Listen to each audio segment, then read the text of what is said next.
Boa tarde, amigos e amigas flamenguistas. Você está no canal Flamazônia Mengão, o maior do mundo.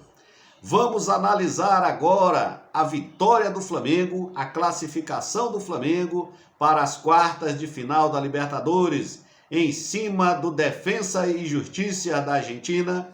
E agora o Mengão está nas quartas de final. Vamos falar também desse novo Flamengo. Vocês viram o Bruno Henrique? Como jogou? Lembrou ou não lembrou aquele Bruno Henrique de 2019? Isso é um sinal de que alguma coisa estava errada no comando de Rogério Ceni. É ou não é? Tudo mudou. Jogadores estão mais alegres. Então vamos falar disso e vamos falar também do novo ou do próximo adversário do Flamengo. O tricampeão da América, Olímpia do Paraguai. O time que o Flamengo nunca venceu em 6 oportunidades. Isso você vai ficar sabendo. Mas chegou a hora da vitória. Certo? Será uma nova Guerra do Paraguai? Na Guerra do Paraguai tivemos grandes batalhas que foram vencidas pelos aliados e que deram subsídio para a vitória. A Batalha de Tuiuti foi a primeira grande batalha vencida pelos aliados dentro de território paraguaio. A Batalha de Riachuelo, também muito difícil. A tomada da importantíssima Fortaleza de Humaitá. Fortaleza paraguaia, bem guarnecida. E foi vencida e abriu a porteira para a vitória. Então chegou a hora de realizarmos novas batalhas de Tuiuti, de Riachuelo, e de Humaitá. Chegou a hora, Flamengo. Então é isso aí. Mas antes eu quero pedir a você que não é inscrito no canal, que se inscreva. Vai nesse botãozinho em vermelho, clica lá e se inscreve. Deixa também o teu comentário, deixa o teu like. Compartilha os nossos vídeos e aciona o sininho das notificações. Então, meus amigos e minhas amigas, estamos felizes pelo Flamengo ter passado de fase, entra dinheiro nos cofres do nosso clube, E vamos que vamos, Tem Campeonato Brasileiro, tem Copa do Brasil, mas aquela classificação ali foi muito importante, porque não é só o jogo em si. Não é só a vitória sobre o time bem treinado do Defensa e Justiça. Mas a gente vê um novo Flamengo. Pela forma como o Bruno Henrique jogou, podendo ir novamente pela linha de fundo, mostrar todo o seu potencial, mostrar que ele é uma pessoa inalcançável, imbatível pelo aquele lado ali, porque agora ele tem liberdade para fazer isso. Fica claro que ele estava proibido de fazer aquela jogada. Então, era um crime que estava sendo cometido contra o Flamengo. Você vê também os escanteios. O escanteio do gol. O primeiro escanteio e pôde ser batido, lançado na área para que pudéssemos aproveitar o excelente potencial dos nossos zagueiros. Quando não é o Gustavo Henrique, é o Rodrigo Caio. E isso também era proibido na época do Ceni. Tinha que ser tocado para o lado. Fingia que ia cobrar o escanteio, mas tocava para o lado. Aí havia ali uma ordem dele para cruzar depois. Na maioria das vezes não dava certo. E o Flamengo perdia assim uma jogada importante, de fazer um gol. Então, nada disso mais existe, Isso não nos pertence mais. Jogadores estão alegres, estão jogando para frente. É claro que o nosso Flamengo tem que melhorar. Em alguns momentos, o time entra em parafuso e volta a agir como na época do treinador Ceni, tocando para trás, insistentemente, tendo oportunidade de continuar fazendo aquelas jogadas, para atrair o adversário, para conseguir vantagem em cima do adversário através do toque de bola e finalizar, mas não, ficaram tocando para trás até tomar o gol de empate. Foi um erro, do nosso goleiro? Foi, mas foi um erro também da equipe toda, que estava ali insistentemente, já fazia mais de 10 minutos, né, que o time estava tocando a bola daquele jeito, sem querer atacar. Não quero acreditar que seja cansaço, porque os jogadores têm uma idade um pouco avançada.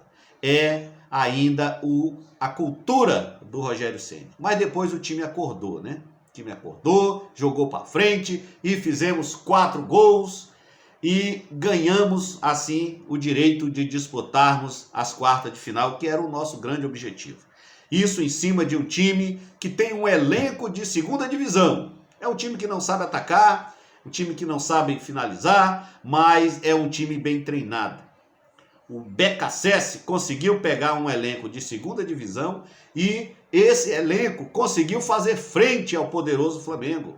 Esse treinador merece uma chance no time grande. Mas não, deixa ele para lá. Vamos cuidar do nosso Flamengo. Estamos classificados, estamos felizes e vamos para cima do poderoso Olímpia. Pois é, meus amigos e minhas amigas, o Flamengo vai enfrentar o Olímpia. Por incrível que pareça, o Flamengo nunca venceu o Olímpia. Em 6 oportunidades, o Flamengo só perdeu e empatou. Mas agora vamos acreditar, né? Arrascaeta neles, Gabigol neles, Bruno Henrique neles, Michael, eu pensei que nunca ia falar isso, Michael neles, Vitinho, será que eu estou falando isso? Vitinho neles, o Vitinho voltou a finalizar, né? Ele entra pelo meio e, em vez de ficar procurando tocar para trás, ele tem a liberdade agora para finalizar. E isso ele sempre fez bem. Ele não é bom no toque de bola, mas ele é um excelente finalizador. De direita e de esquerda. Não sei se vocês perceberam isso. Foi um gol com o pé esquerdo e um gol com o pé direito. Então, vamos acreditar. O Flamengo, não vou dizer que o Flamengo é zebra. Não, não somos zebra. O Flamengo é o maior do mundo e nunca será zebra. Mas a verdade é essa. Nós nunca vencemos o Olímpia. Então chegou a hora de vencer. Tudo tem a primeira vez. Então, meus amigos, o primeiro jogo já tem data. O primeiro e o segundo. O primeiro será no dia 11 de agosto. No estádio Manuel Ferreira, o estádio do Olímpia, lá no Paraguai. Mas o Olímpia está tentando, junto às autoridades paraguaias, para jogar no maior estádio do Paraguai, o Defensores del Chaco, e com público, tá? Então, tanto o primeiro jogo como o segundo será às 19h15, horário de Brasília. E o jogo de volta? O jogo de volta será no dia 18 de agosto, já está decidido. E o Flamengo está aí na luta, né, para liberar o Maracanã, liberar público no Maracanã, mas o jogo pode acontecer também em Brasília e até em João Pessoa, na Paraíba. O Flamengo está querendo público. Então, do jeito que for, aonde for, o Flamengo vai dar prioridade àquele local onde o público esteja liberado. Como eu falei, esse jogo também acontecerá às 19h15, tá? Horário de Brasília. E esse jogo só vai passar nos canais Fox Sports e na coluna Fla no YouTube, ok? É importante salientarmos o seguinte: o Flamengo está invicto nessa edição da Libertadores. 5 vitórias e 3 empates. Então o nosso Mengão ainda não perdeu, ok? O Olímpia eliminou o Internacional nos pênaltis após 2 empates. É um time difícil de ser batido, como todo time paraguaio, assim como a seleção paraguaia, são fortes na defesa. Mas chegou a hora de ganharmos. Só para vocês terem uma ideia, nem o time de Zico, de 81, conseguiu vencer o Olímpia. Naquela ocasião, o Flamengo empatou os 2 jogos, 1-1 e 0-0. O próximo encontro aconteceu em 2002 e mais uma vez o Flamengo não ganhou. Aliás, naquele ano de 2002, o Olímpia tinha um time muito forte. Tanto é que foi tricampeão da Libertadores ali. Primeiro jogo, o Olímpia ganhou de 2-0 do Flamengo. E no segundo, empatou de 0-0. Em 2012, encontramos de novo essa pedra no nosso sapato, chamada Olímpia, e empatamos de 3-3 aqui no Maracanã e perdemos de 3-2 lá no Paraguai. E mais uma vez, ficamos de fora. Quer dizer, em 81 não, em 81 eles é que ficaram fora. Não ganhamos, né, e nem perdemos, empatamos e avançamos. Tanto é que o Flamengo foi campeão da Libertadores e campeão do mundo. Em 2002, sim, nós perdemos e empatamos o outro jogo e ficamos na lanterna. Em 2012, o Olímpia também avançou, eliminou o Flamengo na fase de grupos, né? E foi dessa forma. Mas chegou a nossa hora.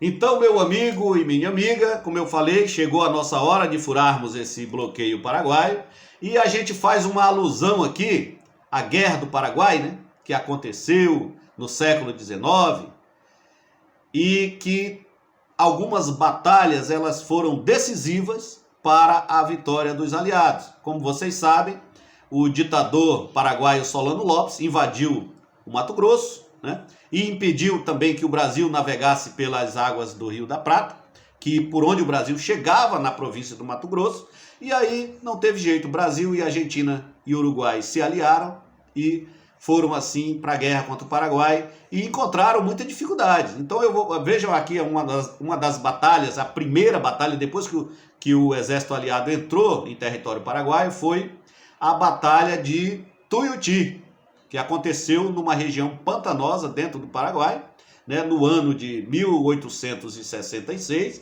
no dia 24 de maio, tá certo? Apesar dos aliados terem sido pegos de surpresa, mas depois de 5 horas de batalha, eles conseguiram detonar o exército, né, as forças paraguaias, e então conseguimos assim a primeira grande vitória em território paraguaio.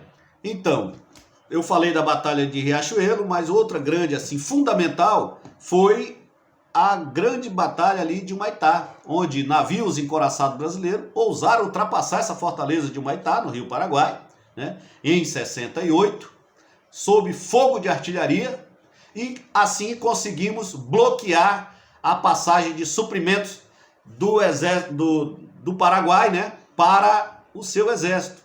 Tudo isso contribuiu para a grande vitória dos aliados, né, sob esse ditador paraguaio. Então, é difícil, mas não é impossível. Se o exército imperial conseguiu, nós também, o maior do mundo, o Flamengo, vai conseguir. Chegou a hora de derrotar o Olímpia. E se passarmos por esse gigante tricampeão, seremos bicampeão da América, ou seremos tricampeões também. Meus amigos, por enquanto é isso. Que Deus vos abençoe e até a próxima.